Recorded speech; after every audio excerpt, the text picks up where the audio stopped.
Salve, rapaziada, salve Sextou, tudo bem com vocês? Espero que sim. Bem-vindos a mais uma aula de geografia. A gente vai dar continuidade na aula anterior. Quem não viu o vídeo da aula anterior, veja, tá bom? Veja o vídeo da aula anterior, que ele é extremamente importante, porque vai ter coisa que eu expliquei lá e eu vou dar continuidade, entendeu? Então veja o vídeo da aula anterior se você não viu, se você não lembra, assista o vídeo da aula anterior, o vídeo anterior que eu fiz, porque ele é extremamente importante para o entendimento dessa matéria, beleza? No vídeo da aula anterior a gente está falando sobre os fatores do clima, né? A gente falou de... Deixa eu pegar aqui certinho o que a gente falou. A gente falou de 3 fatores, que foi...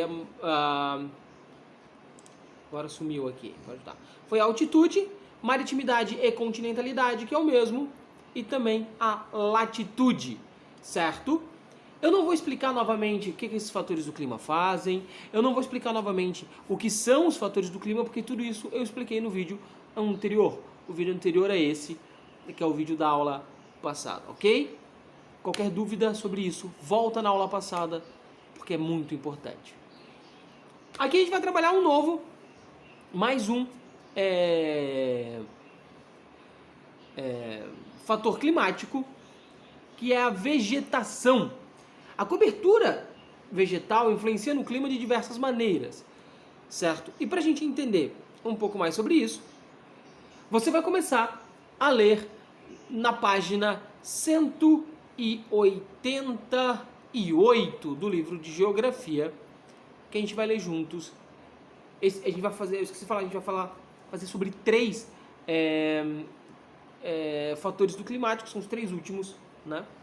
Cobertura vegetal influencia o clima de diversas maneiras. As plantas promovem sombreamento do solo e atuam como uma barreira incidência direta dos raios solares na superfície. Em geral, áreas com densa cobertura vegetal apresentam médias de temperaturas mais baixas, ou seja, áreas com floresta, áreas com cobertura vegetal têm menor temperatura, são mais frios.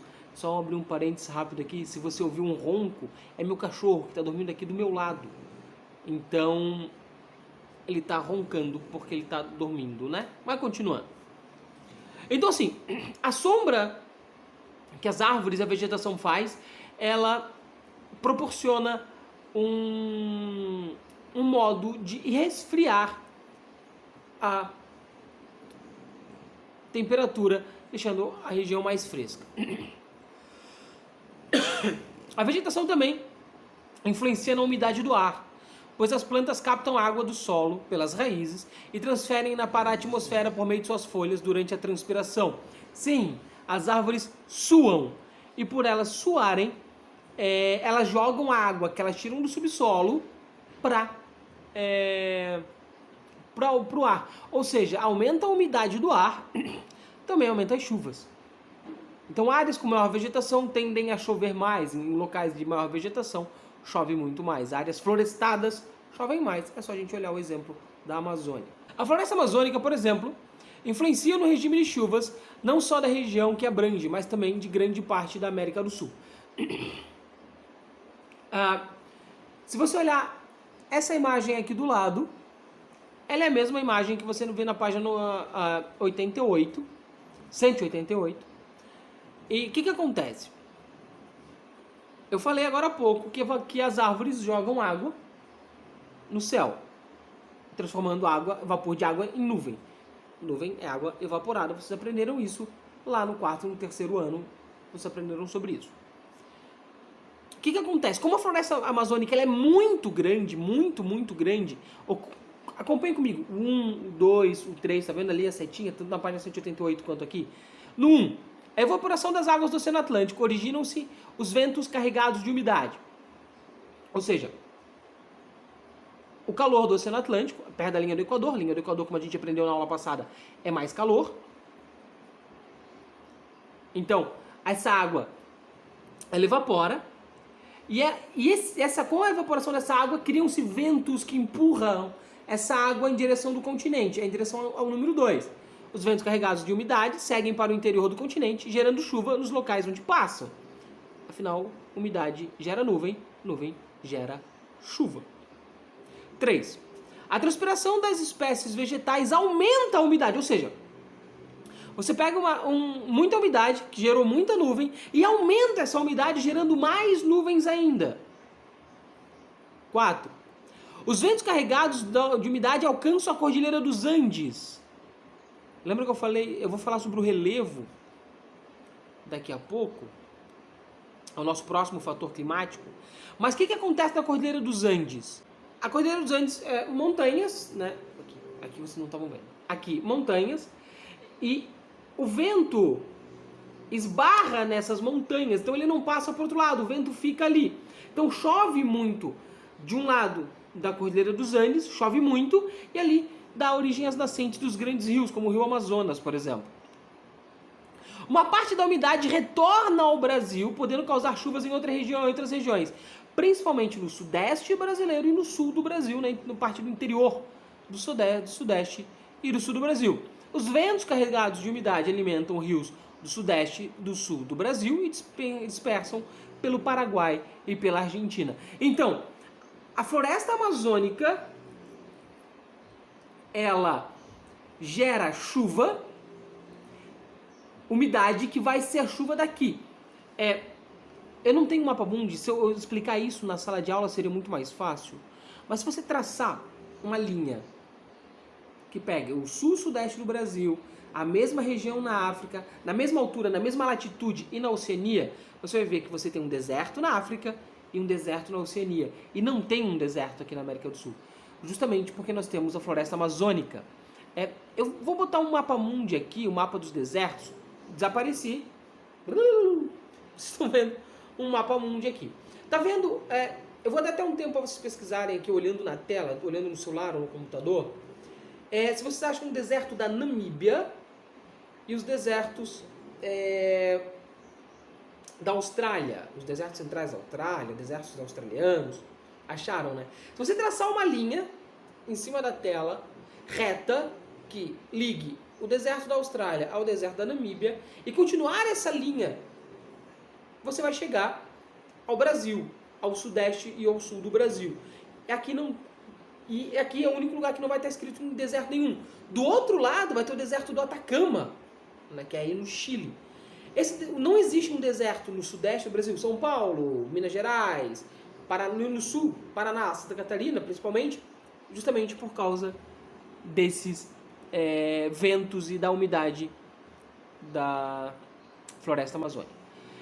O relevo interfere nas massas de ar e nos ventos. Dependendo da forma e da altitude, por exemplo, o relevo pode facilitar ou dificultar a circulação do ar na atmosfera. Em geral, as planícies facilitam a entrada de massas de ar e as cadeias montanhosas e planaltos dificultam a entrada. Observe. O ar úmido pega na região de floresta e é barrado por aquela montanha. Tá vendo a imagem da página 189, que é a mesma que está aqui mexendo a tela toda e eu não estou mais aparecendo? O ar úmido, ele vem com as nuvens e essa nuvem esbarra na montanha. Ou seja, chove de um lado da montanha, do outro lado não. Porque a nuvem ela não faz curva, ela não sobe, ela não desce. Então, ela só pega um lado, né?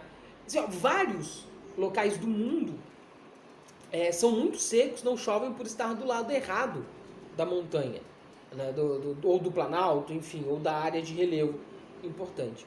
O mais famoso dele para o brasileiro é a área da seca no Nordeste, do sertão nordestino. Vocês já viram um jornal, já leram um jornal, até mesmo já estudaram isso em matérias, em outras séries, em outros anos. Vocês já ouviram falar na seca do Nordeste, Mas o que causa a seca no Nordeste? A seca do sertão nordestino é porque não chove lá. Mas por que não chove lá? Porque existe um planalto, chamado Planalto da Borborema, a gente estuda sobre ele mais no 7º ano, e esse Planalto da Borborema não deixa que as chuvas cheguem até o interior do Nordeste, ou seja, não chove lá, ou chove muito pouco, né? Então, isso é o fator do relevo. E por último, as correntes marítimas, que são divididas entre duas: correntes marítimas quentes e correntes marítimas frias. O que são correntes marítimas? É talvez uma das coisas que eu tenho mais dificuldade de explicar. Quem já viu o desenho do Nemo? A hora que ele encontra as tartarugas, ele entra numa espécie de correnteza. Isso é uma corrente marítima. É uma correnteza que tem embaixo do oceano, a gente não consegue ver, a gente não consegue olhar ela, mas ela está dentro do oceano. E essas correntes marítimas, essa correnteza, elas se originam num lugar e terminam em outro. E ela leva as características do lugar onde ela se origina, de onde ela começa. Se ela começa num lugar quente, a água dela vai ser? Não vi? Fala alto. Quente. Se ela se origina num lugar frio, ela vai ter um lugar frio. Né? Eu vou tentar explicar de uma maneira simples como elas interferem. Tá? A gente já estudou que a água evapora, vira nuvem, a nuvem chove. Todo mundo já estudou isso, que legal. Agora imagina o seguinte. Eu vou te fazer uma pergunta, responde da tua casa, que depois eu vou dar 3 segundos para você responder. Qual o lugar do planeta mais evapora água? Acertou que respondeu o oceano. É óbvio, vai evaporar água onde tem mais água. Então a água do oceano evapora. E como eu já falei ali na vegetação, essa água evaporada gera nuvem. A água evapora, vira nuvem. A água evapora, vira nuvem. E o vento empurra essa nuvem. E quando ela carregar bem carregada, ela chove. Mais do que carregar bem carregada, a nuvem chove em 2 maneiras. Quando ela está muito sobrecarregada, ou seja, muito pesada, e ela não aguenta, a gravidade não aguenta, vai cair água. E também quando ela resfria, quando ela fica mais fria. Então ela chove quando fica mais fria. Né? Então é o seguinte, evaporou a água do oceano, virou nuvem. O vento empurrou. Ela vai chegar uma hora, vai chegar na Terra, ela vai chegar no continente, essa nuvem. Só que até ela chegar no continente, ela vai passar por várias correntes marítimas.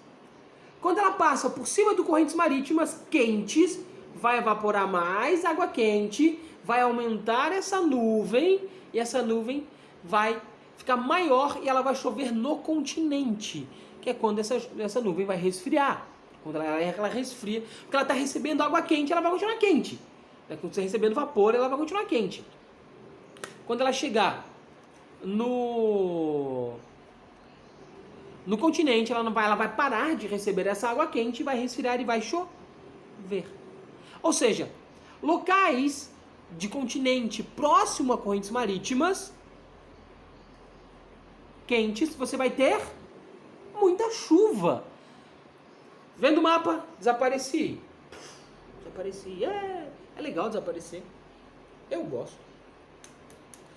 Você vai procurar nesse mapa, que é o mesmo mapa da página 190, a corrente do Brasil. Curiosamente, a corrente do Brasil, onde está escrito C. do Brasil, é bem onde nós estamos, ali região litoral sul do Brasil. Essa corrente está em vermelho, ou seja, corrente marítima quente, ou está em azul, ou seja, corrente marítima fria. Acertou quem disse vermelho? Corrente marítima quente. Então, vai ter mais chuva ou menos chuva? Óbvio que é mais chuva, eu acabei de explicar isso. Tira o mapa. Opa! Olha aqui de novo. Em compensação, em regiões de corrente marítima fria vai acontecer a mesma coisa. O sol vai bater no oceano, na água, a água vai evaporar, vai criar nuvem, o vento vai empurrar essa nuvem. O vento empurra essa nuvem. Sei lá, barulho de vento. O vento empurra essa nuvem. Correto? O vento empurrando essa nuvem, ele vai chegar ele vai passar por cima de várias correntes marítimas, ele vai passar por uma corrente marítima fria. Quando ele chegar em cima de uma corrente marítima fria, ele vai parar de receber água quente. No momento em que ele parar de receber água quente, o que vai acontecer? A nuvem vai resfriar e vai chover no mar. Não vai chover no oceano, não vai chover no continente, e sim no oceano. Quando não chove no continente, acontece o quê? Exatamente, um deserto. Então, vários dos desertos do mundo, eu vou dar vários exemplos. Deserto da Austrália é por causa da corrente antártica. Deserto da Namíbia, na África, é por causa da corrente de... Eu sempre esqueço o nome dessa corrente, deixa eu dar um zoom aqui. Corrente de Benguela. É difícil falar. É parte do deserto do Saara, do maior deserto do mundo, é culpa da corrente das Canárias. O deserto de Barra e o deserto do Arizona, ambos nos Estados Unidos e no México, é por causa da corrente da Califórnia. O deserto mais seco do mundo, o lugar que menos chove do mundo, que é o deserto do Atacama, no Chile, é por causa da corrente de Humboldt. Então é assim que a corrente marítima influencia no clima. Respondam todas as questões que eu pedi, todas as questões do Moodle, façam tudo o que foi solicitado. Valeu por assistir e até a próxima.